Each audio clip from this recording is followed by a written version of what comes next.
Final video on the teamwork chapter that deals with how we are working in teams. And this is the chapter for our human relations course.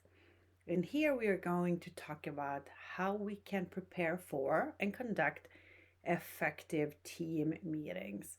Because chances are, whether you are a current manager or leader, or maybe sometimes even an employee or a student at college, you will run a meeting at some point. You will be in charge of a meeting. And we often come together and share things, but running an effective meeting can be quite challenging. We've talked about the team dynamics in other videos, and they always come into play. So, providing some structure for the meeting will help us make sure that we get things done. So, the first thing that we want to do is to actually prepare for the meeting. And so this happens obviously before we get together. So, to prepare for the meeting, there are some things that we need to figure out, including what is the purpose of the meeting? Why are we getting together? And then, what are the goals of the meeting? What is it that you want to accomplish? Thirdly, how long is the meeting? And how long do we need it to be so that we can accomplish our goals? And then simple quote unquote things such as, which technology will you use? Is it going to be Skype or Zoom? Or, as you see in the last bullet point here, can everybody attend during the time you decided to meet? Because we want people to be able to do that. Next to last bullet point, what deliverables or to-do lists do you hope to have at the end of the meeting? Meaning, what action items? So who will be doing what? And do they know that at the end of the meeting? So that's the preparation. And then when we are going into the meeting, we of course want to make sure that we have an agenda with the information that we need for running the meeting. And so we are sending the invitation with the agenda to make it easy for people to have the agenda with them as they come to the meeting. So whether you use Google Calendar or Microsoft or Teams, whichever, just make sure that you send the invitation and that you also send the agenda with the meeting invitation. So the agenda can include information such as time and date, obviously, the roster, meaning who will attend, that's the meeting membership. You can put in the goal of the meeting, and then of course the agenda items, the topics. Sometimes you want to put times on them and time certain, meaning at 11:05 we will be discussing topic, A. And then at 11:15 we will be discussing topic B, so that people know that they have 10 minutes to discuss topic A. So agenda items, and you can attach times to them if you would like. Then we're actually conducting the meeting. So now people are coming together and we're gonna conduct a meeting. And of course we want to make sure that we start on time, because if we start late, then people will know that they can come late to the meeting, and we don't want that. During the meeting, we are also going to want to take notes.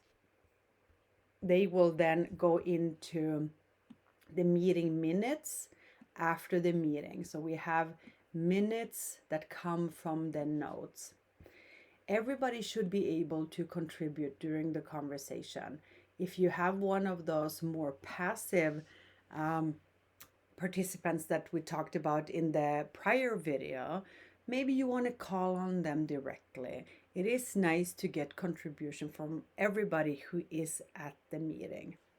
We want to make sure that we don't interrupt each other while we talk, and so you might have to actually do some facilitation and ask people to wait while somebody is already talking.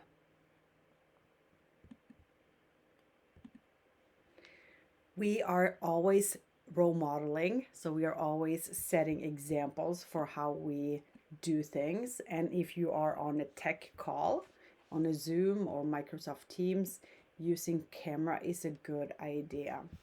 Multitasking, we try to stay away from that. Let's not text and do other things. If you want to you can keep a parking lot. And a parking lot is a place where you write down things that pop up that is not on topic.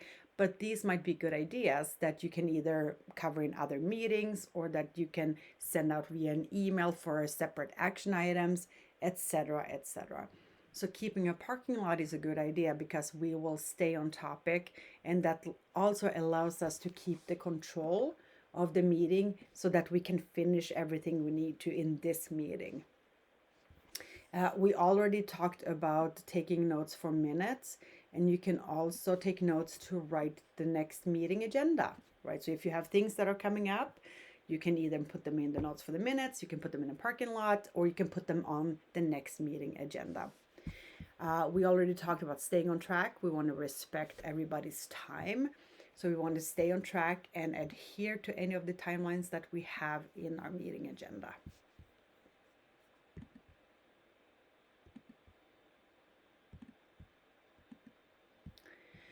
So for an exercise, try to create some agendas, and here are some suggested meetings, and feel free to make assumptions about meeting details, meaning make them up. So there can be a meeting to discuss a recent tardiness among your employees. There can be a meeting to address whether you should hire a new project manager, or a meeting to address how to cover shifts at a restaurant for a busy weekend. What would the agendas look like for those? Here's another exercise. Assume that you have been put in charge of a new task force to determine the cause for lost sales in the Western region. Remember, we talked about what a task force is in a different video.